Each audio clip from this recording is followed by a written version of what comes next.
Bismillahirrahmanirrahim. Assalamualaikum warahmatullahi wabarakatuh.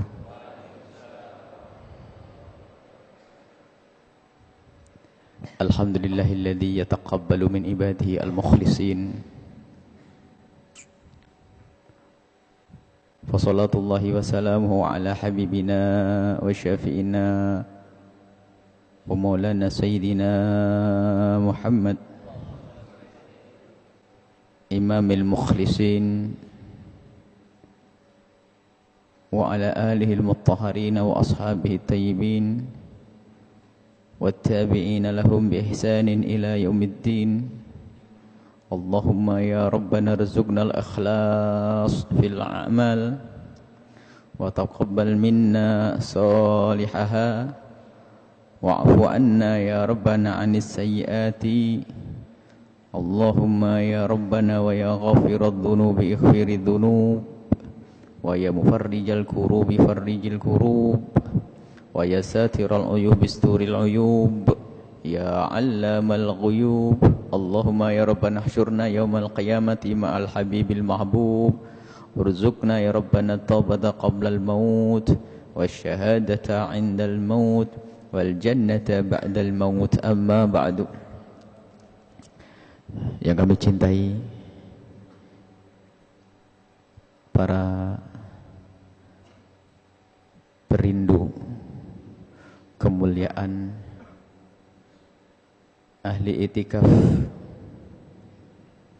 semoga Allah senantiasa memberikan kepada kita keistiqomahan seperti Allah memudahkan kita pada saat ini. Semoga di hari-hari depan, di saat-saat berikutnya Allah juga memudahkan kita untuk bisa menghadap beribadah kepada Allah Subhanahu wa taala. Dan harus kita syukuri nikmat seperti ini. Harus kita sadari bahwasanya ini adalah nikmat yang amat besar. Kemudahan yang diberikan oleh Allah kepada kita untuk kumpul di sini. Semuanya kalau kita tengok, kita lihat, kita perhatikan dari apa yang kita lakukan saat ini, kemuliaan yang luar biasa ini, sahamnya 100% dari Allah. Yang memberikan tenaga kepada kita Allah, yang memberikan kesempatan kepada kita Allah, yang memudahkan kita ke sini Allah. Dan sungguh kemuliaan, kebaikan semuanya kembali kepada Allah. Maka syukuri ini semua dari Allah. Allah yang memilih Anda untuk di tempat ini. Dan coba Anda pikirkan saat ini juga, Anda renungi saat ini juga, alangkah banyaknya hamba Allah yang tidak diberi kesempatan oleh Allah untuk menikmati ibadah seperti ini. Ada di antara mereka yang justru saat ini lelap terbuai dalam kemaksiatannya. Ada yang terlelap dalam tidurnya. Ada yang melek matanya tapi tidak berbuat baik, juga tidak melakukan kemaksiatan. Akan tapi ketahuilah, itu adalah hamba-hamba yang belum dipilih oleh Allah Subhanahu wa taala. Akan tapi kita saat ini diberi oleh Allah keinginan mulai dari tadi, sehingga kita pun mengambil baju kita, mengambil kendaraan kita, kita melangkahkan kaki ke sini. Ketahuilah itu Allah yang pilih, dan Allah pun yang memberikan kemauan kepada kita. Ini yang selalu kami ulang-ulang agar kita sadar bahwasanya ini nikmat. Sebab karunia itu tidak akan bisa disyukuri kecuali seseorang itu menyadari kalau itu karunia. Dan orang semakin gede syukurnya kalau orang bisa menggedekan nikmat. Segede apapun nikmat, jika tidak kita sadari, maka kita pun tidak akan bisa bersyukur. Dan kalau Allah memberikan kita dunia seisinya, ketahuilah jika dibanding kehadiran kita di malam ini, tidak ada apa-apanya dunia seisinya. Maka bersyukurlah atas nikmat ini, kita bisa hadir di tempat ini. Yang pertama. Yang kedua adalah yang kami ingin ulas kembali dari yang sudah kita lewati sebagai evaluasi, karena kita separuh, insya Allah tinggal separuh lagi di 10 akhir bulan Ramadan, harus ada semester ini. Kita ingin tengok ke belakang. Tadi yang kita baca doa-doa, perbanyaklah doa itu, Allah asyhadu an la ilaha illallah sampai akhir, untuk mengamalkan hadis Nabi SAW. Kalau kita berada di bulan Ramadan, aktsiru min arba'i khisalin, perbanyaklah dengan 4 hal. Khaslatani turduna bihima rabbakum, 2 hal yang menjadikan Allah ridha. Wa khaslatani lahina lakum anhuma, dan 2 hal yang engkau sangat butuh kepadanya. Dua hal yang menjadikan Allah ridha itu adalah syahadatu alla ilaha illallah. Yang pertamanya bersyahadat. Yang kedua, tastaghfirunahu, engkau minta ampun kepada Allah. Dan dua hal yang engkau sangat butuh kepadanya adalah tas'alunal jannata, engkau minta surga, wa ta'uduna billahi minan nar, minta perlindungan dari api neraka. Itulah yang dibaca oleh para ulama dengan asyhadu alla ilaha illallah, nastaghfirullah, nas'alukal jannata wa na'udzubika minan nar. Perbanyak dalam setiap diam. Jadikan itu sela-sela antara Anda membaca surat ke surat, atau antara rakaat dengan rakaat, antara salam dengan salam. Setelah dua salam bacalah doa ini, setelah dua salam baca doa ini, atau setelah surat selesai Anda membaca doa ini. Ditambah lagi doa Lailatul Qadar yang diajarkan oleh Nabi kepada Siti Aisyah. Siti Aisyah diajari waktu nyambut Lailatul Qadar, doanya adalah kuli, katakanlah wahai Aisyah, Allahumma innaka afuun tuhibbul afwa fa'fu anni. Ya Allah, engkau maha pengampun, maka aku mohon ampun, ampunilah kami. Ya Allah, engkau maha pengampun, engkau mencintai, untuk engkau senang untuk mengampuni, maka ampuni aku. Allahumma innaka afuun karim tuhibbul afwa fa'fu anni, atau fa'fu anna, sama, karena doa. Ini yang kedua. Yang ketiga adalah, masih ingat pengajian berikutnya, yang ketiga adalah masalah wilayah tobat. Kalau kita ingin menghadap seseorang yang sangat kita hormati, sangat kita hargai, kita akan mengenakan baju yang bagus, kadang dibarengi dengan minyak wangi. Karena apa? Agar kita pantas menghadap orang yang kita hormati tersebut. Mungkin kita akan sungkem kepada guru kita, atau mungkin orang yang terkagum dengan jabatan, naudzubillah ya, sehingga datang kepada pejabat-pejabat pemerintah misalnya, atau orang-orang yang merasa dihormati. Maka apakah yang mereka lakukan?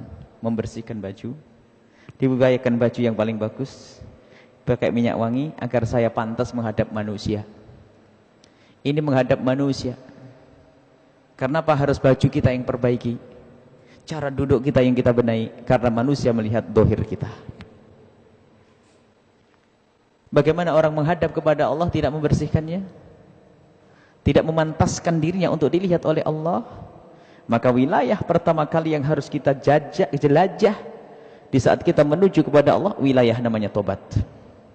Tobat itu bersih diri, agar kita pantas melanjutkan perjalanan menuju Allah. Wilayah tobat. Wilayah tobat agar kita bisa diterima oleh Allah, maka bertobatlah dari segala dosa. Masih ingat? Ingat, hadirkan sebesar apapun dosa yang kita lakukan, ketahuilah pengampunan Allah lebih besar dari itu kalau kita yakin. Maka tidak ada istilah putus asa. Maka saat inilah waktunya, jangan tunda esok hari kita minta ampun kepada Allah. Wilayah tobat sudah kita lewati. Kemudian tobat itu ada dua macam, tobat dosa kepada Allah dan dosa kepada manusia. Dan itu pun sudah kita lewati. Sebab kalau kita sudah tidak dosa dengan Allah, lalu dosa kepada manusia pun menjadi Allah murka. Zalim kepada saudara, zalim kepada ibu, zalim kepada bapak, zalim kepada anak, itu juga menghambat perjalanan kita menuju Allah Subhanahu wa taala. Dan itu pun kita bahas satu persatu. Kita sudah sampaikan yang pertama, bagaimana urusan kita dengan orang tua. Masih ingat? Sudah berubah belum kita dengan orang tua kita? Tanda ilmu manfaat adalah ada perubahan pada diri kita. Jangan hanya memperbanyak sujud rukukmu saja, ketahuilah orang banyak amal dan ibadahnya pun tidak diterima oleh Allah jika dia durhaka sama orang tuanya. Bagaimana orang tuamu harus engkau utamakan lebih dari dirimu sendiri. Harus lebih engkau utamakan dari dirimu. Orang tuamu, bagaimana cara berbicaramu? Sudahkah engkau lirihkan suaramu? Dan sudahkah engkau biasakan di saat orang tuamu berbicara, engkau mendekatkan telinga? Yang dikatakan itu sungguh kebaikan yang luar biasa, lebih hebat dari pahalanya orang jihad di jalan Allah. Cukup mendekatkan telinga di saat ibunda berbicara. Dikatakan lebih bagus daripada menegakkan pedang di jalan Allah. Ibunya berbicara, bapaknya berbicara, lalu dia mendekat, gini, ada apa Umi? Agar dia tidak mengangkat suara, itu sudah pahalanya gede. Belum lagi di saat berbicara ia mencoba mendekatkan mulutnya ke telinga orang tuanya agar tidak membentak orang tuanya. Itu pun pahalanya gede. Dan sudahkah hal-hal yang sepele ini kita lakukan? Itu sudah berlalu kisahnya pada pertemuan yang lalu. Tinggal kita bertanya, evaluasi, sudah praktek atau kita hanya jadi pendengar saja? Seperti komputer bisa nyimpen ilmu tapi tidak bermanfaat untuk dirinya. Bagaimana kita dengan ibu bapak kita? Sudahkah kita sambung silaturahmi dengan ibu kita? Sudahkah kita menyenangkan ibu kita? Coba tengok kembali. Anda tidak akan bisa melanjutkan perjalanan menuju Allah kalau ini belum dibenahi. Itu orang yang paling baik denganmu, yang sudah besar jasanya untukmu. Allah. Begitu mudahnya ilmu untuk dihafal. Begitu mudahnya ilmu untuk dihafal dengan otaknya dan difahami dengan pikiran kita, akan tapi begitu mudahnya mengamalkannya. Kadang ada namanya hawa nafsu. Bagaimana dirimu dengan orang tuamu di hari-hari yang lalu ini? Setelah mendengar pengajian di tempat ini, adakah perubahan atau belum? Kalau belum ada, mintalah kepada Allah, ya Allah, kenapa ilmuku kok tidak manfaat, ya Allah? Kalau ternyata 4 hari ini belum ada perubahan dengan ibu bapakmu, saat ini pun Anda harus menangis, ya Allah, kenapa aku dengar hanya dengan otakku saja? Kenapa hatiku belum bisa menghayatinya, ya Allah? Adukan malam ini kepada Allah yang belum bisa baik kepada orang tuanya. Jangan ditunda esok hari belum tentu untuk Anda, mumpung masih ada orang tuamu. Yang orang tuanya tidak ada, sudah kita ajarkan bagaimana kemarin cara berbakti pada orang tua yang sudah tidak ada. Kemudian setelah itu kita menengok urusan kita dengan saudara-saudari kita, bagaimana orang yang sedarah dengan kita, di masa kecilnya kita akrab dengan dia, bagaimana hari ini yang rebutan waris segera beresin. Kau tidak akan bisa masuk surga dengan 100 umrohmu kalau kau punya urusan dengan saudaramu. Perhatikan ini. Dan sudahkah ilmu kita amalkan di rumah kita, dengan adik kita tegur sapa. Jangan mentantang yang lebih tua selalu harus menuntut adiknya datang. Datanglah wahai yang lebih tua, karena mendatangi saudara lebih gede daripada yang didatangi pahalanya. Sudahkah kita merubah urusan kita dengan adik kita? Ingat, jika engkau bersedekah ke tempat yang jauh tapi adikmu terlantar, tidak diterima oleh Allah. Sudahkah kita mengamalkan itu semuanya?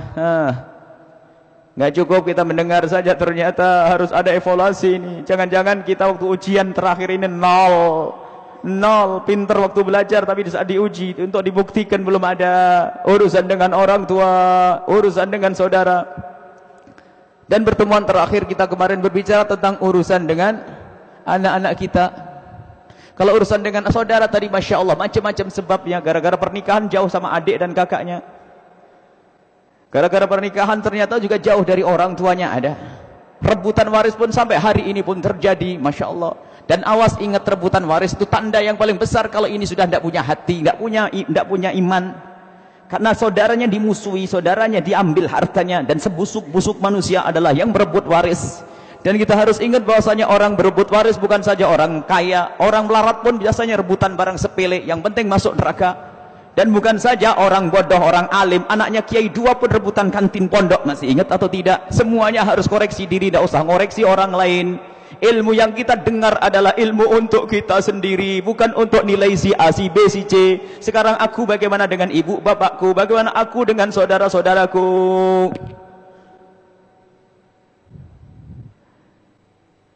Anak-anak kita ada di mana? Itu pengajian yang terakhir kita tadi malam. Urusan dengan anak-anak bagaimana? Jangan memperbanyak sujud, rukuk, akan tapi ketahuilah, anak pun tanggung jawab di hadapan Allah, bakal ditanya. Enak-enak kau umroh, anakmu berzina, tidak kau perhatikan. Enak-enak kau haji, akan tapi enak-enak kau umroh, enak-enak kau itikaf, anakmu dengan siapa saat ini? Dan sudahkah kebutuhan anakmu engkau penuhi? Bukan kebutuhan materi. Ternyata anakmu lebih butuh rohani. Sebab materi untuk hidup di dunia 70 tahun, tapi rohaniahnya adalah sepanjang masa. Mana yang kau utamakan untuk anakmu? Jangan hanya mementingkan anak sekolah hanya untuk mengejar dunianya. Akan tapi ketahuilah, anakmu sebetulnya mengatakan bahwa aku butuh hidup sepanjang masa. Orang tua sering lalai. Kalau sudah pendidikan dunia, Masya Allah, diladeni semuanya. Tapi giliran pendidikan akhirat, ogah-ogahan, kadang nomor kesekian. Hati-hati orang tua yang semacam ini. Kita ingatkan bahwa anakmu boleh menjadi orang kaya, tapi kaya ahli surga, profesional, dokter dan sebagainya. Yang ahli surga, pejabat ahli surga. Untuk menjadikan ahli surga, ini loh yang harus kita utamakan. Dengan siapa mereka bergaul. Kalaupun kita harus memilihkan sekolah untuk pendidikan umumnya, katakan sekolah yang menghantarkan kepada akhiratnya juga. Hampir tidak ada, hampir sedikit namanya bimbingan belajar untuk menguatkan agama dan akidah. Paling bimbingan pelajar agar bagaimana dia nanti prestasi bisa masuk perguruan tinggi negeri, nanti jadi pejabat besar. Biarpun jadi perampok, penjahat, terserah. Yang penting kaya raya. Orang tua selalu, orang tua itu nggak benar kalau ngomong begini. Yang penting anakku bahagia 70 tahun, setelah itu masuk neraka nggak apa-apa, nggak ada. Akan tapi perilaku manusia itu seperti itu rata-rata. Nggak ngomong begitu, tapi perilakunya ngomong, ya sudahlah, yang penting anakku 80 tahun kaya raya, setelah itu mah terserah. Buktinya apa? Jarang mengarahkan urusan agamanya. Bawa ke tempat iktikaf pun tidak bisa. Bawa ke tempat sujud pun susah. Bawa ke majelis taklim pun susah. Baik, itu sudah berakhir ceritanya. Urusan dengan orang tua, urusan anak saudara. Insyaallah nanti akan kita lanjutkan. Jangan diputus sampai di sini. Hari esok insyaallah kita akan bicara tentang urusan dengan mungkin sekeluarga, suami atau istri, urusan dengan tetangga, urusan dengan pembantu dan seterusnya, sampai kita terbebas dari urusan dengan sesama manusia, dan saat itulah kita minal aidina wal faizin insyaallah. Baik, sekarang kita akan putus sejenak. Kita tidak berbicara tentang urusan dengan manusia, akan tapi kita akan membenahi amal dulu. Membenahi amal yang sudah kita lakukan dan mempersiapkan amal yang akan kita lakukan. Ketahuilah, ribuan rakaat yang kita lakukan, jutaan rupiah yang kita sumbangkan, itu adalah jasad. Kalau kita gambarkan dalam sebuah kehidupan itu adalah jasad. Dan rohnya adalah ketulusan.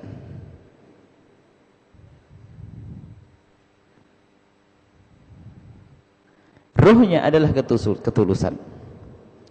Seseorang mengirim hadiah kambing kepada seseorang, tapi kambingnya bangkai. Kira-kira tersinggung atau tidak? Jadi amal yang kita lakukan, yang kita bisa melihat, rasakan ini adalah jasad. Ruhnya adalah ketulusan. Innamal a'malu binniyat, sesungguhnya amal perbuatan manusia itu tergantung apa yang ada di hatinya. Menjadi gedenya sebuah amal itu karena hatinya. Dan menjadi tidak dinilai oleh Allah amal yang gede itu pun karena hatinya. Ikhlas. Dan ikhlas luar biasa. Ini yang harus kita hadirkan malam ini untuk koreksi. Barangkali pada pertemuan yang lalu kita belum masuk dunia ikhlas. Semoga amal yang sudah kita lakukan akan diterima berkat yang akan kita dengar pada malam hari ini. Ikhlas. Ada penyakit penghancur ikhlas. Ikhlas itu riya. Penghancur ikhlas adalah riya. Jadi amal yang diterima oleh Allah itu yang bisa dilakukan dengan ikhlas. Dan yang bisa menghancurkan ikhlas itu namanya riya. Selama ini kita berbicara ikhlas, dan selama ini kita juga pernah dengar namanya riya. Cuman itu lebih banyak seperti ilmu teori, ikhlas riya, ikhlas riya. Sebab teori itu hanya dibincangkan, dibicarakan, tidak pernah berusaha kita untuk merasakan makna itu. Dan lagi yang namanya riya dan ikhlas itu bukan urusan lidah berucap, akan tapi itu urusan hati. Sehingga yang namanya riya ada di dalam hati, yang namanya ikhlas ada di dalam hati, tidak bisa diucapkan dengan lidah kecuali hanya sekedar cerita tentang ikhlas dan riya.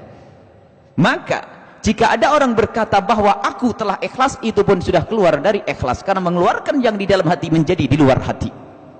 Aku sudah ikhlas, benar aku melakukan ini lillahi ta'ala, karena Allah ikhlas. Kenapa harus ente kasih tahu sama saya? Sadar atau tidak waktu orang ngomong ikhlas itu sendiri sudah keluar dari ikhlas. Aku ini benar, saya nyumbang ini ikhlas. Oh, Masya Allah, ikhlas. Pengen dilihat Allah atau dilihat saya? Kalau Allah yang melihat tidak usah disebutkan. Maka ikhlas di dalam hati itu sudah dikeluarkan di lidah menjadi berubah, bukan ikhlas. Ikhlas itu begini, aku berbuat sudah karena Allah sudah. Apakah bapak saya melihat, paman saya melihat, saudara saya melihat, nggak penting. Maka sungguh luar biasa makna ikhlas ini. Di hati tempatnya. Malaikat pencatat amal pun tidak tahu ini amal ikhlas atau tidak ikhlas.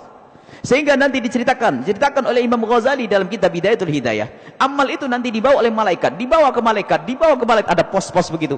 Sampai terakhir disampaikan kepada Allah, ternyata Allah berfirman, ini melakukan ibadah bukan karena aku, kembalikan dan lemparkan ke wajahnya dan lemparkan ke neraka. Malaikat tidak tahu. Nah kalau malaikat saya tidak tahu, saya pun juga tidak tahu apakah orang ini riya atau ikhlas. Memang urusan riya ikhlas jangan ngurusi orang lain, ngurusi diri sendiri. Ngurusi diri sendiri itu ikhlas. Senjata pamungkas iblis itu riya.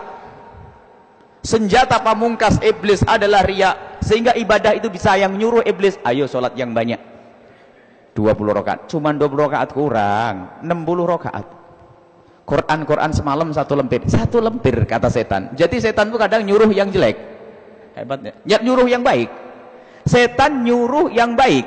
Jadi bisa saja sholat kita itu yang nyuruh adalah setan. Yang membisikkan setan. Nyumbang berapa? 2 juta. Ya 2 juta. Kurang banyak. Kata setan. 10. Kurang banyak. 15 kurang. Sebab tetanggamu juga 15. Tambah lagi 20. Nah baru. Sekarang paling banyak ente. Baru mulai berbisik. Di sini yang paling hebat ente. Masuk bab riya. Jadi setan menghancurkan ribuan rakaatnya hamba Allah dengan riya. Kalau sudah riya ini seperti keracunan, air susu kena air tuba itu. Kena hancur sudah semuanya gara-gara riya. Senjata pamungkasnya iblis. Sehingga iblis itu di saat ada orang berzikir beribadah, dia sakit. Mula-mula menghalangi, jangan kamu beribadah, jangan kamu melakukan kebaikan, jangan kamu sholat, jangan kamu puasa, jangan kamu sedekah wahai orang kaya. Dihalangi dulu. Ternyata orang kaya, orang ahli ibadah, orang ini punya ilmu sehingga dia memerangi untuk ibadah. Setan masuk pintu yang lain lagi, ada madakhil setan. Pintunya setan ada 7. Plus 7 kali 70. Pertama 7. Setelah masuk pintu menghalangi nggak bisa masuk pintu yang namanya pintu riya. Wah, pintu aku halangi nggak bisa. Jadi ada madakhil setan nanti. Setan itu pertama kali menjauhkan orang dari kebenaran dengan menghalangi. Malas ibadah, malas ngaji, malas iktikaf. Setelah maksa untuk ngaji, malas ngaji. Setelah ngajinya diperangi, malas ngaji. Setelah malas ngajinya diperangi, malas iktikaf jadi perangi, akhirnya menjadilah ahli iktikaf. Nggak bisa setan lewat pintu yang sini. Aku halangi masih iktikaf. Aku halangi masih ngaji. Aku halangi jangan sedekah, masuk masih sedekah. Ya sudah, aku masuk pintu yang lain lagi. Pintu riya. Ayo sedekah yang banyak. Iktikafmu kurang awal nih. Banyak bawa teman-temanmu biar tahu kalau kamu yang ngajak iktikaf. Bawa teman-temanmu, kata setan. Bangun nih teman-temanmu biar tahu kalau kamu mulai tahun lalu sudah iktikaf, kata setan. Bener iktikaf, kata setan. Ayo terus. Tiba-tiba masuk bab riya dimasukkan ke bab riya oleh setan, halus. Maka ini harus kita benar-benar belajar. Dikatakan oleh para salafus saleh, paling pentingnya belajar setelah orang itu beramal adalah belajar ilmu ikhlas dan ilmu riya. Karena itu yang menjaga amal kita. Jangan hanya pintar beli permata tapi tidak pernah Anda siapkan untuk menjaganya. Kalau tahu rumahmu tidak aman, jangan beli permata sama barang-barang mewah dulu, sebab bakal dicuri oleh maling. Sekarang sudah terlanjur kita punya barang mewah adalah amal. Bagaimana amal ini kita jaga? Yuk kita malam ini belajar ilmu ikhlas. Mempelajari ilmu riya agar tidak masuk riya di dalam hati kita. Ikhlas adalah di dalam hati, riya adalah juga di dalam hati. Enggak ada yang tahu. Karena tidak ada yang tahu, maka jangan sok tahu. Maka jangan katakan orang lain riya, dan jangan katakan aku telah ikhlas. Tidak boleh menunjuk seperti itu. Kalau pengen menunjuk dibalik, kalau menunjuk orang lain katakan semoga dia ikhlas. Tapi kalau ke diri sendiri jangan berkata aku ikhlas, tapi katakan mungkin aku riya. Orang lebih enak mengatakan si Arya, riya, amal apa tuh riya? Kalau kamu di alhamdulillah saya ikhlas. Kebalik. Riya itu begini, riya itu begini nunjuknya. Riya ke sini, kalau ikhlas ke sana. Kalau ada orang sholat kelihatan orang, doakan, insyaallah dia ikhlas. Ada orang sedekah ratusan juta diumumkan, semoga ikhlas. Gitu. Jangan suudzon kepada orang yang berbuat baik. Kalau kepada diri katakan mungkin ada riya. Aku senang si sanjung kali. Jadi yang namanya virus riya itu luar biasa penghancur amal, sampai disabdakan oleh Nabi begitu halusnya virus riya masuk ke dalam hati itu halus. 5 kali kehalusan. Halus saja susah dideteksi. Halus saja susah untuk dilihat. Bagaimana halus di atas kehalusan, di atas kehalusan. Digambarkan oleh Nabi dalam hadis yang luar biasa masyhur. Hadis apa? Yang namanya riya itu masuk ke dalam hati. Akhfa.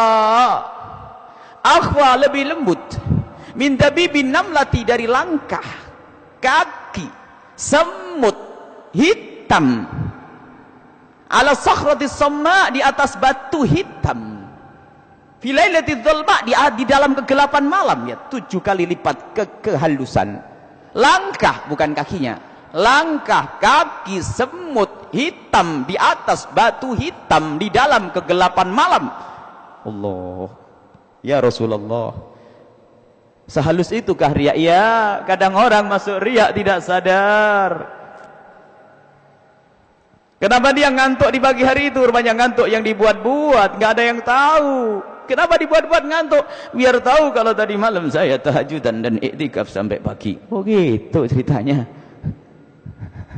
Begitu halusnya dia. Kenapa kok kamu tidak mau dikasih duit sama orang? Ya nggak apa-apa. Terbetik di dalam hatinya. Biar tahu kalau satu kampung ini kiai yang nggak nerima duit hanya saya. Oh gitu ceritanya. Rupanya tidak nerima duit pun belum tentu ikhlas orang kiai yang nggak nerima duit. Seorang kiai nggak mau dibayar waktu ngaji belum tentu ikhlas, sebab urusannya bukan itu. Bisa saja dia pengen disebut ahli ikhlas. Oh, jadi riak juga. Terus gimana? Sudahlah, jangan ngomong masalah itu. Sekarang koreksi diri sudah. Kalau ada kiai tidak mau dikasih duit, doakan semoga ikhlas. Kalau ada orang membayar uang, memberi sedekah, lalu pengen diumumkan di masjid, jangan katakan itu riak. Doakan semoga dia ikhlas. Karena riak tidak ada yang tahu. Bagaimana malaikat saya tidak tahu kok kita sok tahu? Kita sering sok tahu. Ada orang bersedekah di masjid diumumkan, hari ini telah bersedekah si fulan, si fulan, si fulan, Masya Allah, Pak Haji ini hari ini. Kata Imam Ghazali, tidak boleh kita menuduh orang lain riak. Yang biasa menuduh orang lain riak, dia susah untuk tahu dirinya riak. Jangan menuduh orang lain riak, jangan nuduh orang lain riak, jangan nuduh orang lain riak, selesai. Mungkin ada orang yang datang ke masjid kita ini lalu berkata, aku akan nyumbang ke masjid, sambil berbisik kepada ketua DKM, tapi tolong 5 kali Jumat umumkan kalau saya nyumbang. Akhirnya diumumkan, Pak Haji Fulan telah nyumbang di masjid ini 10 juta setiap Jumat. Mohon diketahui wahai para jamaah, si Fulan telah nyumbang di masjid ini 10 juta. Yang kedua, Pak Fulan, pengumuman wahai para jamaah, si Fulan telah menyumbang masjid ini 10 juta. Apa kata jamaah? 10 juta aja pamer-pamerin. Riak. Nah, salah sudah. Menuduh orang lain riak. Kita tidak boleh menuduh orang lain. Orang yang terlihat riak belum tentu riak, wahai kaum muslimin. Kenapa? Dianya menyumbangnya 1 miliar, cuman ngomong agar diumumkan berapa? 10 juta. Selebihnya di mana? Disembunyikan. Loh, oh gitu ceritanya. Makanya jangan suudzon sama orang. Itu riak, nyumbang begitu aja pamer-pamer. Bukan urusanmu, itu urusan Allah. Allah, luar biasa. Kita sering nilai orang, lupa dirinya. Jadi keikhlasan ini perlu dibangun terus. Ikhlas mahal, ya Allah. Jangan bertahun-tahun amal kita ternyata tidak diterima oleh Allah karena ada riak di hati kita. Halus, yang namanya riak masuk ke hati, halus dikatakan Nabi. Kadang-kadang kalau ada semut di hidung saja kita nggak tahu kapan datangnya, tiba-tiba ada semut kok. Ini langkahnya. Masuk ke hati Allah, tiba-tiba ada unsur riak di dalam hatinya. Perlu minta kepada Allah, ya Allah berikan kepada kami keikhlasan. Lah kalau sesuatu yang pelik kayak begini tidak kita pelajari, kira kita apa enggak ngumpul di hati kita riak. Lah kalau penyakit yang virusnya masuknya kayak begitu halusnya dan begitu bahayanya. Lah kalau tidak kita terus obati, bagaimana kita? Bisa saja lolos, amal kita digerogoti oleh namanya riya. Alhamdulillah malam ini kita diingatkan oleh Allah untuk berbicara tentang ketulusan dan keikhlasan. Sampai digambarkan oleh Imam Ghazali rahimahullah ta'ala, rajulun yatruk babak, ada orang mengetuk pintumu. Setelah anda buka, saya lapar, tak duit. Cek, tutup lagi, kurang ajar, minta duit mentak-mentak. Datang orang kedua, tok tok tok. Anda buka. Punten mohon maaf Pak Haji, mohon maaf Pak Haji ganggu. Saya terpaksa datang ke sini Pak Haji, mohon maaf. Ada apa Pak? Mohon maaf ini. Anak saya sakit, saya butuh makan saat ini, mohon maaf. Jika ada uang sisa, ada uang receh, tolong berikan ke saya. Oh iya.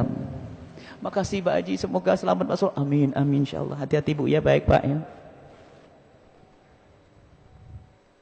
Kenapa yang pertama tidak dikasih? Kenapa yang kedua dikasih?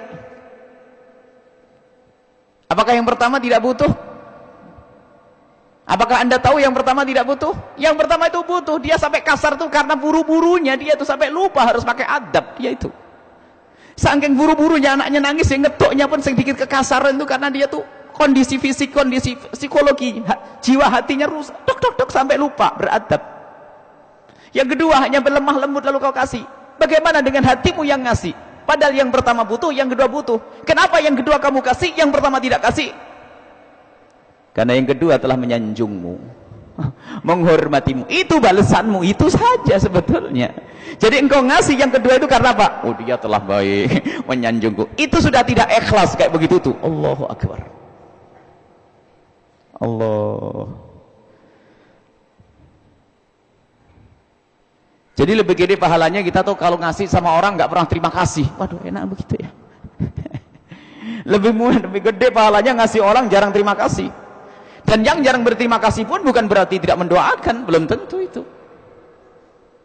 Sehingga adabnya para ulama itu jarang mengucapkan terima kasih di depan orang. Karena apa? Takut berubah jadi riya. Jangan-jangan dia ngasih kepadaku terima kasih saja. Allah mengajari bersyukur. Bersyukur tidak harus mengucapkan terima kasih di depannya. Mungkin berdoa di balik layar. Ada sebagian ulama yang tidak pernah mengucapkan terima kasih, akan tapi di malam harinya selalu mendoakan, ya Allah yang telah berbuat pegawai berikan begini. Kenapa kau tidak mau terima kasih? Takut dia datang kepadaku hanya pengen lihat senyumku dan terima kasihku. Allah. Begitu menjaganya para ulama itu. Kadang disanjung, Masya Allah, ini Pak Haji yang paling dermawan di sini, Masya Allah. Rusak, menghancurkan hatinya agar menjadi tukang riya. Kami tidak seperti ulama, barangkali kita perlu niru-niru begini. Jadi tidak ada orang menyumbang lalu diumumkan, si fulan nyumbang begini, nggak ada, takut merusak hatinya. Kalau memang Anda tulus sebagai seorang ustadz yang dibantu oleh orang, cukuplah doakan di tengah malam. Yang sungguh-sungguh, yang serius, doakan orang-orang yang membantu Anda, wahai para ustadz.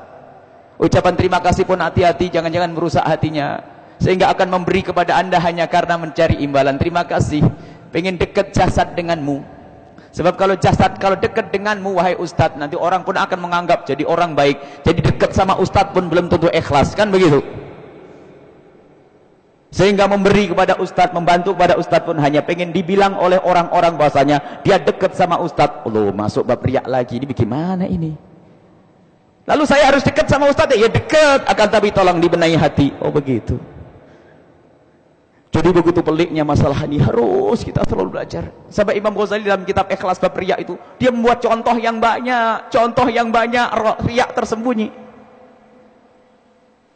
Sampai kalau orang pengen belajar menghancurkan riya, itu adalah justru dengan kayak riya, bukan meninggalkan amal. Kalau Anda ingin memerangi riya bukan dengan amal, bukan benar meninggalkan amal. Kalau meninggalkan amal itu hakikat riya. Misalnya, waduh kalau saya sedekah nanti ketahuan orang, riya, mending gak usah sedekah. Oh jangan begitu, sedekah di depan orang, jebret. Berapa? 5 juta, sudah ketahuan orang. 5 juta, awas, 5 juta ketahuan orang. Gara-gara ketahuan orang tak denda diriku sendiri. 10 juta saya masukkan ke keropak. Gak ada orang biar 5 jutanya ketahuan sama orang, kita selamatkan 5 juta dengan kita sisipkan serupa atau lebih dari itu agar aman. Pengennya sih tadi 5 juta nggak ketahuan orang, cuman karena terlanjur masuk kan ketahuan orang. Lah karena terlanjur ketahuan gimana nih? Agar amal saya selamat, ambil dengan kita bersedekah lebih banyak lagi. Allah. Subhanallah. Semoga kita yang bisa mengamalkan ilmu ini, khususnya yang berbicara. Allah. Amal kita sebanyak ini yang diterimanya ini, yang di ikhlas ini. Amal sama belum tentu pahalanya sama. Yang menjadikan gede keikhlasan. Sama sholat 2 rakaat beda. Sampai dalam hadis sahih namanya hadis bitokoh. Sisa hadis bitokoh itu hadis tentang bitokoh. Yusahu bi rajulin yaumal qiyamati ala ru'usin nasi. Nanti ada di akhirat nanti ada orang itu dipanggil oleh Allah di depan makhluk. Ada orang nanti amalnya dipamerkan depan makhluk. Fanusyiralahu, kemudian disebarkan, dibeberkan kepada orang tersebut tis'atun wa tis'una sijillan, 99 lembaran amal. Kullu sijilin minha maddul basar. Satu lembarnya itu sepanjang pandangan mata. Begitu banyaknya amal baik orang tersebut. Orang menganggap saja kiai ustadz ibadahnya, puasanya sak lembaran. Jadi ada nanti di akhirat nanti ada orang diseru, orang-orang baik ini, hei orang baik sini, ditunjukkan di hadapan makhluk. Begitu juga amal jelek akan dihinakan di depan makhluk nanti. Allah. Amal baik ini dibanggakan. Disebut orang ini dipanggil oleh Allah, ya fulan. Adzalamaka katabati wa hafid akhbatati al-hafidun. Adzalamaka katabati al-hafidun. Ini amalmu semuanya wahai hambaku, apakah telah zalim kepadaku pencatat amal? Maksudnya Allah bertanya, hei hambaku, nih amalmu banyak tuh, lihat 99 lembar amal, setiap selembar amalnya seluas pandangan mata. Wah, amal apa ini? Dijawab, la ya Rabb. Enggak ya Rabb.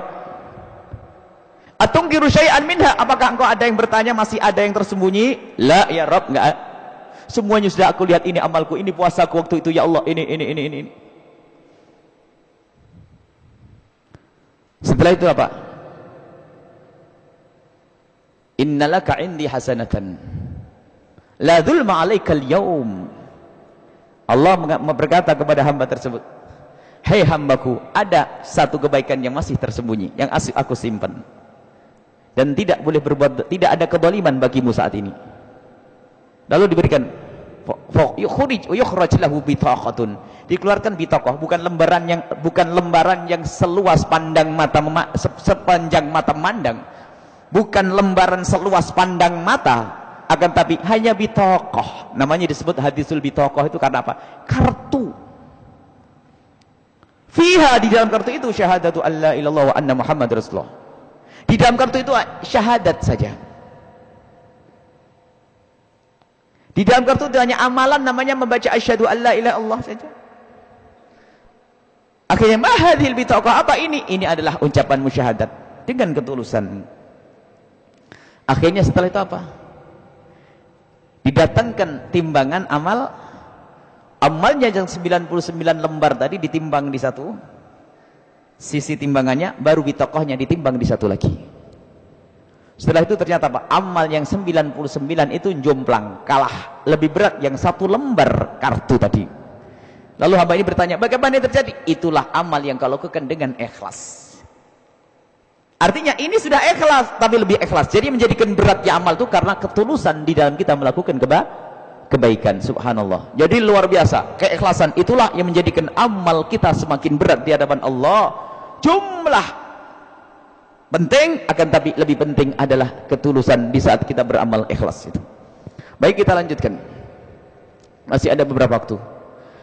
Begitu pentingnya masalah riya dan begitu bahayanya, maka kita harus melangkah kepada bagaimana saat ini agar kita bisa berobat dari riya. Yang pertama adalah menyadari bahwasanya riya itu bahaya. Sebab orang itu kalau mau berobat itu biasanya kalau sudah ada komando sakitnya itu berbahaya. Kalau orang punya penyakit, tahu penyakitnya tidak berbahaya, dia akan malas-malasan. Misalnya jerawat kecil di pipi. Jerawat kecil di pipi, diapain? Ya udah, jerawat kecil dicas, selesai. Tapi kalau kata orang, jangan-jangan kena tumor. Gimana kira-kira? Jadi sadari penyakit itu berbahaya, makanya sadari riya itu berbahaya. Miliaran yang kau berikan gak ada gunanya. Nah ini agar kita tuh peduli dengan penyakit itu. Setelah kita tahu bahasa penyakit ini bahaya, ini penyakit berbahaya. Bagaimana setelah itu? Orang hati-hati. Hati-hati itu bagaimana maknanya? Harus saya tahu diri, saya itu kena penyakit atau tidak. Maka langkah yang kedua, koreksi dirimu. Di dalam mengoreksi diri ini susah, kecuali ada insyaf. Sebab melihat penyakitnya sendiri itu susah, melihat kekurangan diri itu susah orang. Seperti tadi malam yang kita ceritakan, ada penutup hijab namanya ego atau aku. Aku itu yang menutup aib. Masih ingat semalam? Aku menutup aib. Segala sesuatu yang dimiliki olehku itu susah untuk dilihat. Kotoran maksudnya, kekotoran yang dimiliki oleh diriku itu susah, termasuk riakku, kesombonganku. Orang sombong belum tentu sadar, sebab ada akunya itu. Kata Imam Haddad yang saya sebutkan tadi malam, penyakit lahir dan batin itu sama, kalau sudah ada akunya tertutup. Kayak tadi ada orang nemukan ingus di meja semalam, ingus di meja, jijik orang, astagfirullahaladzim, dilap tisu, tisunya pun akan dibuang, astagfirullahaladzim, apa ini? Karena ingus. Tapi kalau ada orang ingusnya sendiri, lihat. Habis ini saku, masuk saku tidak apa-apa. Nanti pun kadang-kadang sapu tangannya dipakai lagi, padahal itu bekas ingus. Kenapa? Apa bedanya dengan ingus yang di meja dengan ingus yang di sapu tangan? Bahannya sama. Bedanya adalah ingus yang di sapu tangan bukan milikku, ingus yang di sapu tangan adalah milikku, yang di meja bukan milikku. Sama penyakit kayak begitu, riak. Kadang pinter nih orang riak, ini orang pamer lah, sedekah gitu aja pamer-pamer ini, gayanya, wah, paling enak lihat orang lain, tapi lupa bahwa dirinya juga penuh dengan riya. Jadi setelah kita menyadari begitu bahayanya penyakit riya, yang kedua, sadari kalau kita adalah yang terjangkit. Baru setelah itu ada upaya untuk membersihkannya, membersihkan riya. Dan membersihkan riya tadi dicontohkan, membersihkan riya adalah kadang dengan amal. Jadi membersihkan riya bukan meninggalkan amal. Kalau kita meninggalkan amal malah menyuburkan riya, artinya belum diperangi hawa nafsu kita. Itu tadi, sedekah di depan orang pun kalau kadang-kadang diperlukan, tapi untuk menyelamatkan hati kita, barangkali yang disembunyikan harus lebih banyak daripada yang diterang-terangkan. Imam Ali bin Abi Thalib, menantunya Rasulullah, Imam Ahlil Masyariq wal Magharib sebutnya. Imam Ali bin Abi Thalib kalau punya uang dibagi 4. 1/4 disedekahkan di siang hari, 1/4 disedekahkan di malam hari, 1/4 disedekahkan terang-terangan, 1/4 disedekahkan sembunyi. Kenapa harus dibagi seperti itu? Karena pengen tahu mana, pengen ada yang diterima oleh Allah. Disedekahkan dengan di siang hari agar orang tahu bisa menjadi contoh. Tapi takut setelah sedekah siang hari memberi contoh, nggak bener ngasih contohnya, nggak punya amal, akhirnya sedekah di malam hari. Setelah sedekah siang hari ditumpangi sedekah di malam hari. Sebagian mengatakan bukan dibagi 4, setiap sedekah dijadikan 4. Setelah ternyandar sedekah 5 juta di siang hari, ia menambahkan 5 juta di malam hari. Setelah sedekah 5 juta di malam hari, ibaratnya Imam Ali begini, dia masih khawatir jangan-jangan tidak diterima oleh orang. Kalau begitu aku akan sedekah di depan orang untuk membuktikan kalau saya bisa ikhlas. Ternyata waktu sedekah di depan orang, khawatir kalau nanti ternyata juga masih ada unsur riak karena senang disanjung dan dilihat orang, maka sedekahlah beliau saat sembunyi. Jadi dicoba semuanya, mana yang akan diterima oleh Allah Subhanahu wa taala. Maka disanjung, alladzina yunfikuna alladzina yunfikuna amwalahum bil-laili wan-nahari sirran wa 'alaniyatan. Bil-laili wan-nahari sirran wa 'alaniyatan. Bil-laili malam hari, wan-nahari siang hari, sirran sembunyi, 'alaniyatan terang-terangan. Disanjung oleh Allah. Kita berusaha, terus kita perangi dengan seperti itu. Kalau anda termasuk orang yang senang riak di dalam bersolat, solat di depan orang, masjid kayak begini, solat berapa rakaat? 20 rakaat, 16 rakaat, alhamdulillah. Tapi nanti besok siang atau nanti malam sampai di rumah, ambil kamar yang sempit itu, kunci, hawa nafsuku, tadi kamu senang solat di depan orang 20 rakaat, 11 rakaat, 12 rakaat, 16 rakaat. Sekarang kamu harus lebih banyak solat di kamarku. Bisa atau belum? Bisa atau belum melakukan sholat sebanyak kita di sini, di rumah kita? Yang sudah bisa sholat di tempat ramai semacam ini 6 rakaat sholat tasbih, Nanti harus diuji, bisa ndak kita sholat di rumah, kuncinya kamar di pintu, lalu sholat tasbih sama panjangnya kayak di sini. Kalau belum bisa, jangan-jangan kita itu hanya belum ikhlas bener. Cara memerangi, kata Imam Ghazali, tunjukkan amalmu, lalu tumpangi amal yang tersembunyi. Lakukan nanti waktu sendiri di rumah. Baik, itu. Kemudian setelah itu, dalam memerangi riya itu dengan cara semacam itu diantaranya. Diantaranya dengan cara berbuat amal yang terang-terangan. Untuk kemudian ditutup dengan amal sembunyi. Jadi tidak Anda beramal terang-terangan, kecuali Anda lakukan dengan sembunyi. Kapan kali Anda beramal terang-terangan? Artinya amal terang-terangan ini muqaddimah. Hendaknya kita beramal terang-terangan. Untuk menjadi contoh bagi orang lain. Memang sedekah paling bagus adalah sedekah sir yang tersembunyi. Itu untuk menjaga keselamatan hati. Tapi sedekah yang tersembunyi itu akan selamat jika ada bandingannya dengan amal zahir. Jadi amal batin, amal tersembunyi itu untuk menyelamatkan amal lahir. Makanya jangan sembunyi-sembunyi tok. Sesaat kita bersedekah dilihat orang, itu untuk kemudian setelah itu kita perangi dengan sedekah di depan, disembunyikan. Masya Allah. Di antaranya yang diajarkan oleh Imam Ghazali rahimahullahu ta'ala. Intinya karena waktu, begitu pentingnya pembahasan ini, ayo kita renungi. Yang penting kalimat ikhlas jangan keluar dari mulut Anda. Kadang berbuat baiknya kita itu hanya karena pengen dibaikin sama orang. Sehingga mungkin begitu mudah mengatakan, saat butuh saja ke sini, giliran nggak butuh nggak datang ke sini. Lah, ini mah nggak ikhlas namanya. Ada seperti itu. Waduh, kalau lagi mau, masya Allah. Kalau lagi mau, masya Allah. Tapi giliran sudah nggak butuh. Loh, Anda itu berbuat pengen disanjung atau pengen diterima oleh Allah? Pengen disanjung atau pengen diterima oleh Allah? Kalau pengen disanjung manusia, dapat sanjungan.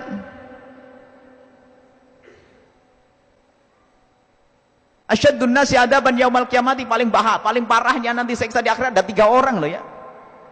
Dan pertama kali bakal dihisap nanti di akhirat nanti 3 orang. Yang pertama orang jihad di jalan Allah, yang kedua adalah orang sedekah, yang kedua adalah ustadz, yang kedua adalah ustadz. Yang pertama orang jihad di jalan Allah, yang kedua ustadz Allah.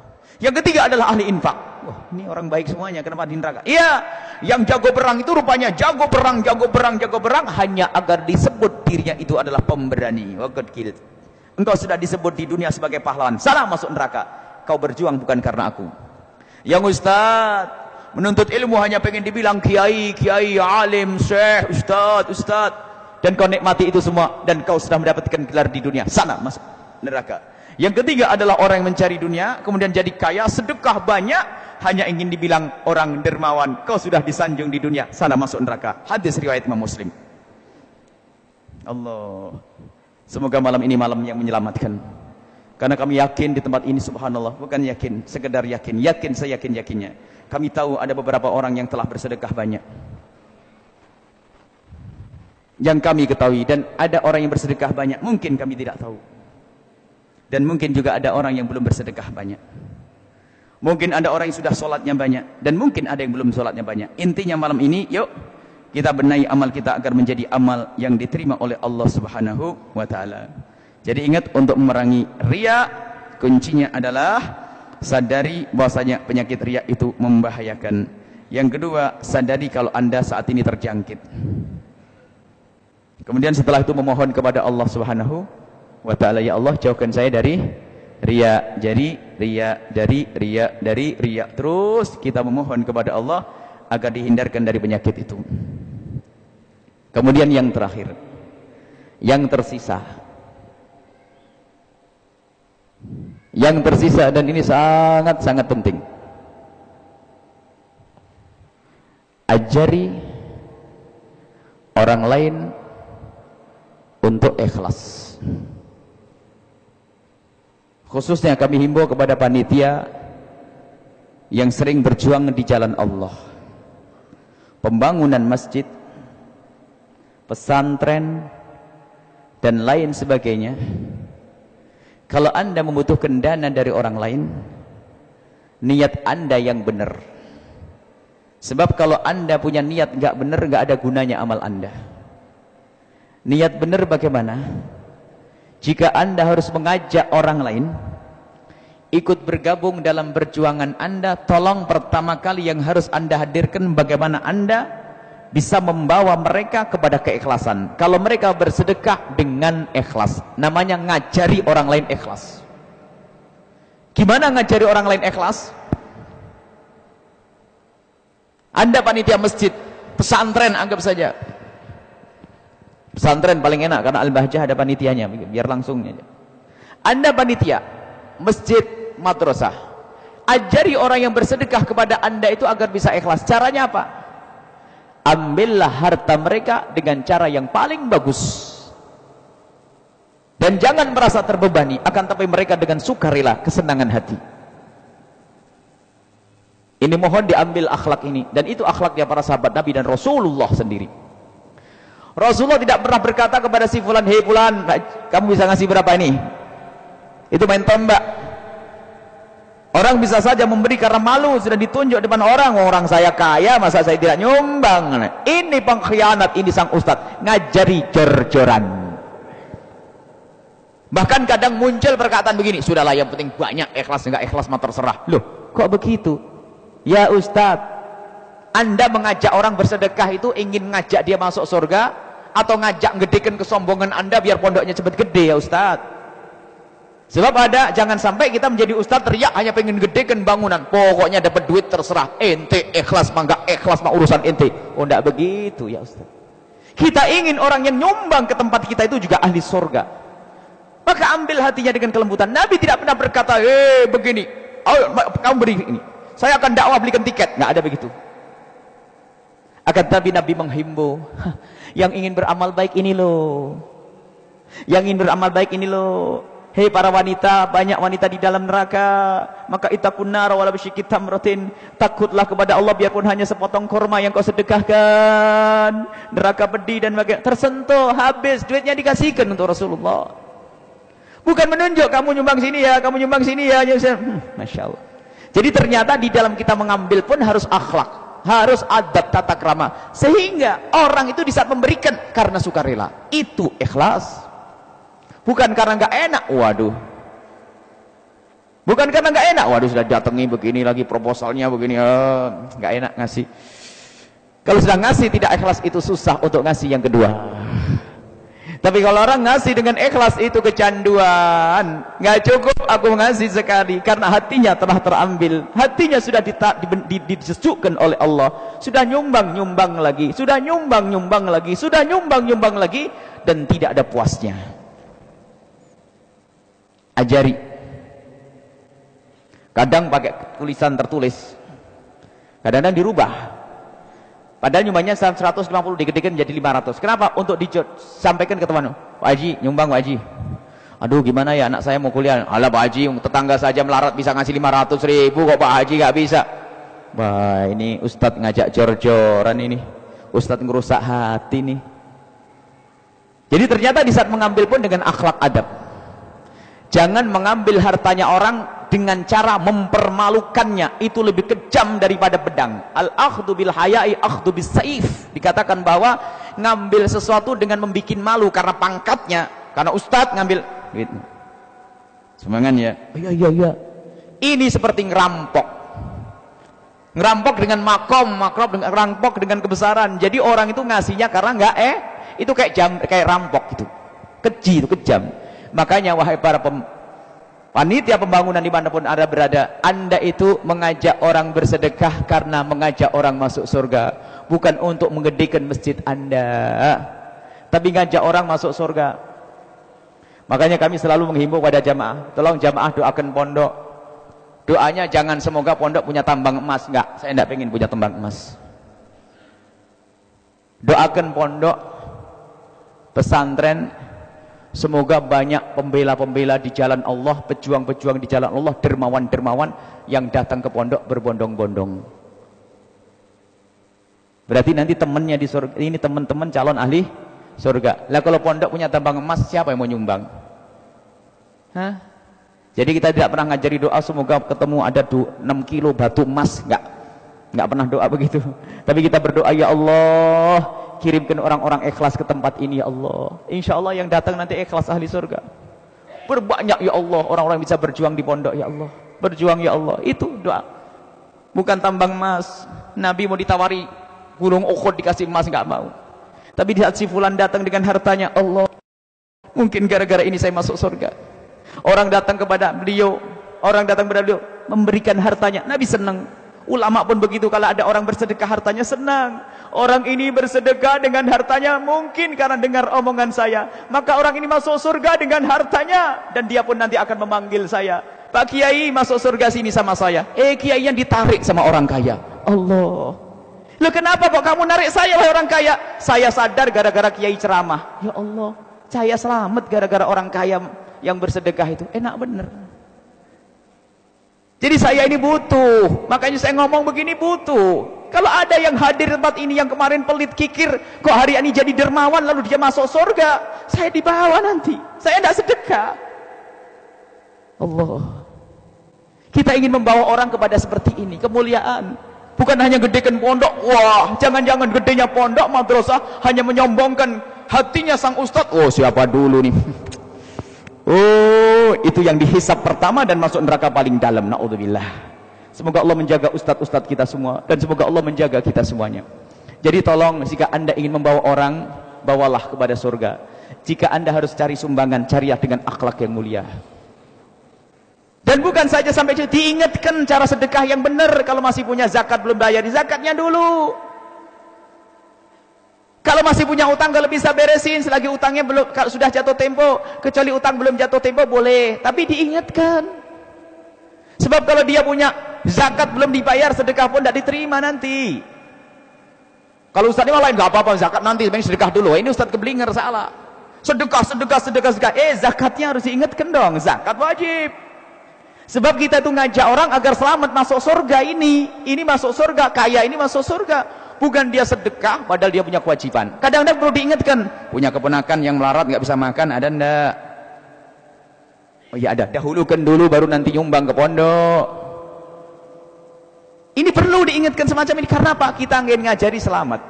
Tadi disebutkan tentang anaknya, kerabatnya nggak makan, kelaparan, atau dia nyumbang ke orang lain nggak diterima oleh Allah, kan kasihan.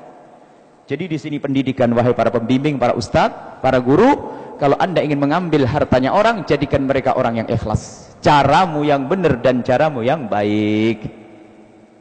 Cukup sampaikan, insya Allah akan tersentuh. Sampaikan kita program begini, pergi begini. Dan nyampaikannya pun adalah dengan sifatnya umum, tidak menunjuk seseorang kalau perlu. Kecuali orang sudah tahu, ini loh ada program begini, 1, 2, 3, 4, 5. Kalau Anda pilih-pilih. Ini di masjid ini akan ada pembangunan, yang belum adalah kaca, yang belum ini, yang belum ini, yang belum ini. Silakan yang pengen mangga. Sudah, lepaskan mereka. Dengan ketulusan Anda menyampaikan, maka akan ada yang tersentuh nanti. 1, 2, 3. Allah, ini yang pertama. Ajari mereka untuk ikhlas. Yang kedua ini gampang tapi sering kita lupa. Para kiai, pengurus pesantren, pengurus masjid, madrasah yang sering dapat sumbangan dari orang. Yang kedua adalah doakan beliau-beliau, mereka ini agar diberi oleh Allah keikhlasan. Ayo jujur, Anda pengurus masjid, berapa kali Anda mendoakan orang yang nyumbang bata merah itu agar Allah memberikan keikhlasan? Pernah atau tidak? Atau hanya kita telah melihat keberhasilan bangun, alhamdulillah, alhamdulillah, masya Allah, ini tahun ini pembangunannya pesat sekali. Mana duduk Anda di tengah malam mendoakan orang yang telah membantu Anda itu? Doakan, dan doa yang sangat dibutuhkan oleh orang yang telah sedekah menyumbang itu apa? Doa keikhlasan. Kalau masalah harta bakal diganti, sudah dijanjikan oleh Allah bakal diganti, tapi keikhlasan tidak ada janji di situ. Kalau orang berbuat baik, biarpun nggak ikhlas, itu diganti oleh Allah. Cuman bedanya, ingat, kebaikan yang dilakukan oleh manusia di dunia ini bakal diganti, biarpun itu kebaikan orang kafir. Imam Abu Dawud meriwayatkan satu hadis, kebaikan manusia itu di dunia itu akan dibalas oleh Allah, biarpun kebaikan orang kafir dan orang yang tidak ikhlas. Jadi kalau Anda menyumbang tidak ikhlas, akan diganti oleh Allah di dunia, tapi di akhirat nggak dapat apa-apa. Makanya benar kalau Anda sedekah nanti bakal diganti oleh Allah. Benar. Cuman gantinya di dunia atau di akhirat? Kalau cuma diganti di dunia man rugi. Ada orang mungkin punya utang, sedekah diganti oleh Allah di dunia. Di akhirat belum tentu. Kenapa di akhirat belum tentu diganti? Karena apa? Engkau bersedekah, ponakanmu mau mati. Ponakannya mati. Lihat, kita ingin bahwasanya orang bersedekah ini diganti oleh Allah di akhirat. Dan sebab diganti oleh Allah di akhirat itu adalah keikhlasan. Maka orang-orang kaya, dermawan itu mereka butuh apa? Bukan butuh Anda balas. Anda balas nggak bisa. Anda kiai jarang punya duit. Duitnya untuk pondok kan? Balas nggak bisa kan? Dia butuh doa. Orang-orang dermawan itu butuh doa. Maka wajib bagi panitia masjid dan yang lainnya mendoakan. Kalaupun Anda bukan panitia masjid, kok Anda melihat, Masya Allah, Anda melihat orang bersedekah, Anda belum bisa bersedekah, Anda melihat orang bersedekah, Anda melarat, Anda melihat orang kaya bersedekah, panjatkan doa, ya Allah, itu orang kaya sangat dermawan, ya Allah, berikan keikhlasan, doakan dia. Anda mendoakan saja pahalanya sama orang bersedekah. Jadi yang kedua, wahai para tokoh pembimbing, orang-orang itu perlu Anda doakan. Makanya kami selalu menghimbau para jamaah yang berjuang dengan kita banyak orangnya dan mungkin tidak tahu, bahkan ada orang penyumbang duduk berdua ini nggak saling tahu. Kalau ini membantu si A, membantu bagian ini, bantuin, duduk nggak tahu, tersembunyi ini. Akan tapi mereka berjuang di jalan Allah, maka biasakan untuk mendoakan. Maka kami selalu memohon, ayo tolong doakan orang yang berjuang di masjid ini, di pondok itu, yang berjuang itu banyak ratusan orang. Mereka tidak butuh balasan dan tidak butuh sanjungan, tapi mereka butuh doa. Sungguh tidak rela jika mereka telah menyumbang, biarpun bata merah satu bata yang ditempelkan. Kita tidak ingin kalau mereka masuk neraka. Kita ingin bahwasanya mereka yang telah berjuang di tempat kita itu adalah ahli surga. Maka mohon kami, doakan mereka semuanya. Yang menyumbang masjid ini, doakan mereka. Yang berjuang dengan tenaganya, dengan pikirannya itu sama dengan bersedekah, karena punyanya tenaga bisa lebih gede dari bersedekah yang miliaran. Doakan yang berjuang dengan tenaganya, semoga diterima oleh Allah. Jadi kita harus paham, yang paling dibutuhkan oleh orang yang telah berbuat baik adalah keikhlasan. Maka permohonan yang sangat mereka butuhkan adalah semoga Allah memberikan keikhlasan. Nanti insya Allah didoakan ya. Kita doakan, lintaskan, mohon setiap malam sisihkan kalimat begini saja, yang berjuang dengan kami, termasuk dengan para ulama-ulama, semoga Allah berikan keikhlasan. Kemudian ada satu lagi saya lupa, hei para kiai, para ustadz, tugasmu itu membawa orang untuk ikhlas. Misalnya ini orang kaya, Anda melihat orang kaya, bagaimana Anda menjadikan orang kaya ini ahli dermawan, kemudian ikhlas. Adapun kepada siapa memberikan, Anda jangan peduli. Yang menjadi masalah biasanya harus ke saya, itu saya yang rusak. Jadi kita pengen alumni malam ini adalah jago sedekah, biarpun tidak ke Al-Bahjah. Yang khawatir itu malah berbicara begini harus ke saya, berarti saya ngedekin aku lagi. Jadi intinya Anda keluar, barangkali musola di samping rumah Anda perlu bangun tuh, pakai mesin bangun tuh. Intinya bagaimana kita keluar dari tempat ini, keluar dari kekikiran, kemudian setelah itu bagaimana kita bisa ikhlas. Adapun masalah kecenderungan itu malah lain, karena itu guru saya atau saudara saya, itu masalah lain. Tapi tetap yang perlu dijaga adalah ikhlas. Jadi perlu didoakan. Ini saja yang paling penting, perlu didoakan.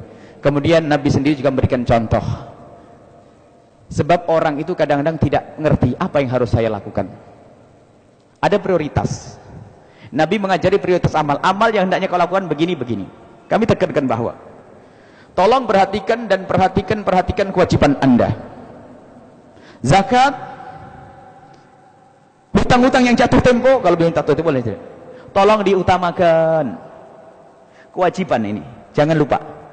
Yang kedua adalah setelah kewajiban Anda penuhi, tolong orang-orang dekat dengan Anda, kerabat, sanak saudara, pembantu dan seterusnya, tolong perhatikan dengan harta Anda. Jangan urus pondok dulu, ntar dulu. Baru setelah itu Anda berpikir bagaimana saya membantu pesantren dan masjid dan seterusnya. Setelah sanak saudara Anda sudah Anda penuhi. Untuk bantuan-bantuan, tentu bantuan-bantuan secukupnya. Misalnya kalau saudara sehari butuhnya 10.000, ya kasih 10.000, jangan 1 miliar. Bisa dibagi ke yang lainnya. Artinya jangan sampai Anda nyumbang ke tempat lain, ternyata ada ponakan Anda yang tidak bisa berobat. Penuhi dulu, baru nanti kita menyumbang ke tempat-tempat yang baik. Kemudian sisi lain Nabi pernah mencontohkan, hari ini mau jihad. Siapa yang menyumbang, semua mengeluarkan ontanya ini. Maka kami pun hadirkan juga ini di samping pesanan untuk informasikan, masjid ini terus ada program berkembang, program-program agama. Dan kita di pondok pesantren, ini khususnya pondok pesantren Al-Bahjah juga punya program banyak, program pembangunan. Program kita tuh banyak. Mohon maaf malam ini agak panjang sedikit. Kita program anak tahfidzul Quran. Program di pojok pondok itu umum untuk belajar ilmu syariat, fikih syariat, fikih agar menjadi seorang fakih, orang ngerti agama, itu untuk anak dewasa. Tapi di pojok program ini namanya tahfidzul Quran, untuk menghafal Quran anak-anak kecil. Dan ternyata pondok sampai hari ini kebingungan tempat. Biarpun tempat sama panitia terus dibangun dan memang begitulah perkembangan dunia dakwah, nggak boleh berhenti. Dan ternyata ada untuk majelis Ahad pagi, Sabtu pagi yang selalu menambah jamaahnya, sehingga pun perlu yang namanya penambahan luas tempat pengajian atau majelis, sehingga dibangunlah majelis dengan 2 tingkat. 1. Ini semua juga perlu biaya. Dan kami hanya minta satu toh, adukan malam ini kepada Allah Subhanahu wa taala. Adukan kepada Allah Subhanahu wa taala. Kemudian ada program media. Selama ini radio yang bersama kita, yang sudah kita miliki ada 3 stasiun radio, dan itu bisa dibesarkan nanti, bisa untuk Cirebon, Kuningan, sampai Batang sana, sampai ke atas. Ada 3 stasiun radio, yang satu ada 92,9, itu biayanya miliaran. Dan alhamdulillah yang nyumbang adalah hamba-hamba Allah semuanya. Itu biaya besar, dan itu sudah kita miliki radio, itu biaya besar, dan alhamdulillah berjalan dakwah dengan radio, dan ini juga perlu didoakan untuk terus kesinambungan dan kelancaran dakwah ini, dan semoga terus berkembang. Kemudian ada pembangunan pondok putri. Tinggal nanti terserah. Yang tidak bisa cukup sampaikan doa, itu sangat penting. Yang ada tersentuh, alhamdulillah. Yang penting tolong diingat. Bahkan kalau seandainya pun Anda tidak punya duit, kami selalu mengingatkan dari guru kita, kalau kamu tidak punya duit, lah kok ada orang butuh, jangan lari. Misalnya ada pembangunan pondok pesantren, akan dibangun pondok pesantren, biarpun tidak punya duit, datang kayak orang punya duit. Apa yang dibutuhkan? Tanyakan. Karena apa? Bersama pertanyaan Anda itu bisa saja taufik dari Allah. Setelah tanya, ya Allah, butuh duit begitu kok saya tidak punya, ya Allah, coba saya punya. Waktu ngomong gitu dikabul oleh Allah, rizki kebuka setelah non lihat kayak begini. Cuman kadang-kadang kalau sedang lihat pondok dibangun, waduh, mampir minta sumbangan lagi nanti. Ya, lihat kebaikan saja nggak mau, ini musibah. Datangi, tanyakan. Biarpun tidak punya duit, lintaskan di hati, ya Allah, aku ingin punya duit, pengen bantu ya Allah. Saat itu dikabul oleh Allah. Esok hari akan dimudahkan rezekinya. Kemudian pondok putri, aula ini jumlahnya butuh ratusan juta. Ini juga yang duitnya gede, ini ratusan juga. Pondok putri juga dibangun, ini perlu dana biaya besar, miliaran kalau begitu. Pondok putri, cuman ini yang sangat mendesak, ini program uang receh. Program uang receh ini program mendesak. Kita akan membuat kamar. Yang punya duit gede silahkan duit gede, yang duitnya pas-pasan inilah uang receh ya. Kita akan membuat kamar-kamar dari bilik yang dibuat bilik cantik nanti. Bilik cantik, kita akan membuat satu kamar mungkin diperkirakan untuk 20 anak atau 10 anak yang nyaman. Dan bilik tadi ditanyakan istri, satu bilik berapa? Jadi didesain manis, ada taman-tamannya, sehingga menjadi pondok pesantren dari bilik tapi yang manis. Karena kalau nunggu gedung, ini mendesak siswanya. Gedung tetap berjalan, sambil nunggu pembangunan gedung, kita akan membuat bilik. Dan kalaupun bilik ini nanti hancur, sudah jadi gedung, pahalanya tidak akan hilang. Sebab adanya gedung karena bilik. Sebab ada orang punya pemahaman, kalau sedekahnya dihancurin, sudah nggak dapat pahala lagi. Oh tidak, justru lebih gede pahalanya, karena pembangunan yang besar tidak akan ada kecuali karena bilik. Lah waktu kita tanya bilik itu berapa? Per bilik kurang lebih 15 juta. Kita perlu berapa? 15 sampai 20 bilik. Itu. Yang punya duit 5 jutaan bergabungan dengan orang bertiga sudah 15 juta satu bilik. Yang punya 30 juta punya dua bilik. Ini mendesak saat ini karena tanahnya ada lapang dan akan dilapangkan lagi. Kita akan membuat bilik minimal itu, jadi untuk mengurangi kepadatan sehingga ruang kelas itu bisa digunakan maksimal untuk belajar. Karena padat betul, bisa dilihat sekali-kali di pondok pesantren. Ngelihat tok sudah. Lihat saja sambil berdoa, itu luar biasa. Karena doa itu yang paling mahal. Justru sebetulnya kita lebih butuh doa daripada uangnya. Sebab kalau doa Anda dikabul, beres. Kalau Anda ngasih duit 1 miliar, habis. Tapi kalau doa Anda dikabul, nggak ada habisnya. Tapi pemberi, ini untuk menyelamatkan harta Anda, mana? Silahkan yang mau, yang ada. Setelah bilik, lah ini ada uang receh lagi. Kenapa saya sebut uang receh? Karena di hadapan Allah semuanya kecil. Uang receh ini ada tanah. Pondok itu kan sudah punya tanah 2,5 hektar, cuman belum punya akses untuk ke sungai besar. Dan menuju sungai besar itu ada 3 petak tanah. Dan orangnya berbeda, 3 orang yang punya. Alhamdulillah Allah membukakan hati, petak yang paling ujung ke sungai dikasihkan. Kemudian petak yang terakhir yang nempel ke rumah, ke pondok itu dikasihkan. Tinggal petak yang tengah ini. Dan petak yang tengah ini adalah kecil. Kalau sudah petak tengah itu keambil, maka mulai petak 1, 2, 3 ini nyambung, maka kita punya akses ke sungai besar, sehingga pembuangan pondok lebih aman, tidak akan mengganggu lingkungan. Dan ini pahalanya juga gede, uang receh 135 juta. Sekiranya lebihnya itu, tinggal itu tok kalau beres. Ini kami paparkan semacam ini, kenapa? Karena Nabi pun pernah mencontohkan, tapi jangan ditunjuk si fulan, si fulan, si fulan. Kita tidak ingin ada orang nyumbang dengan karena rasa malu, tidak. Ini kami paparkan, kami sampaikan, setelah itu jadi bahan renungan. Dan ingat, jangan hanya melihat di pondok, itu hanya contoh. Pondok di kiri kananmu sana, madrasah di kiri kananmu, sekolah di kiri kananmu, tolong dilihat. Akan tapi ini kami paparkan semacam ini adalah itu. Kemudian masalah aula ini harus segera jadi. Dengar-dengar panitia itu adalah dipinjami oleh seorang yang punya toko besi. Semoga Allah mudahkan segala urusannya. Kemudian yang ada ini, aula ini harus segera diberesi. Katanya punya utang begitu, utang kepada toko besi saudara kita. Dan ketahuilah ini hanya kami paparkan saja, karena Nabi pun saat itu juga memberikan contoh, ayo yang mau perang ini jihadian Allah, yang takut neraka sini-sini, maka kami sampaikan semacam ini. Semoga ada yang kebuka hatinya, semoga ada yang bisa datang dengan hartanya, dengan kami ingin itu. Dan mohon doanya begini, 2 doa. Tolong hadirkan nanti setiap doa. Ya Allah, kirimkan ke tempat pesantren ini Al-Bahjah, dan selain Al-Bahjah tentunya. Khususnya saat ini kami mohon didoakan, ya Allah kirimkan ke pesantren orang-orang ikhlas dan ahli surga. Yang enggak ikhlas jangan. Ya Allah kirimkan ke pesantren Al-Bahjah orang-orang ikhlas dan ahli surga. Maka siapapun yang datang insyaallah sudah sesuai dengan doa Anda ini. 1. Kirimkan ya Allah ke Al-Bahjah orang-orang ikhlas dan ahli surga. Itu yang kita inginkan, sehingga orang yang nyumbang di situ ahli surga semua. Enggak ingin kita orang nyumbang masuk neraka, enggak rela. Ya Allah kirimkan orang-orang ahli surga. 1. Yang kedua tambahkan, ya Allah jadikanlah aku orang itu ya Allah. Allah. Yang sempit rezekinya akan dilapangkan. Yang rezekinya sudah banyak akan Masya Allah nikmat. Doa. Ya Allah kirimkan ke tempat itu orang-orang ikhlas. 1. Yang kedua, ya Allah jadikanlah aku orang itu ya Allah. Terus ulang-ulang doa ini, yang menjadikan hati kita hidup, insya Allah kita selamat semuanya.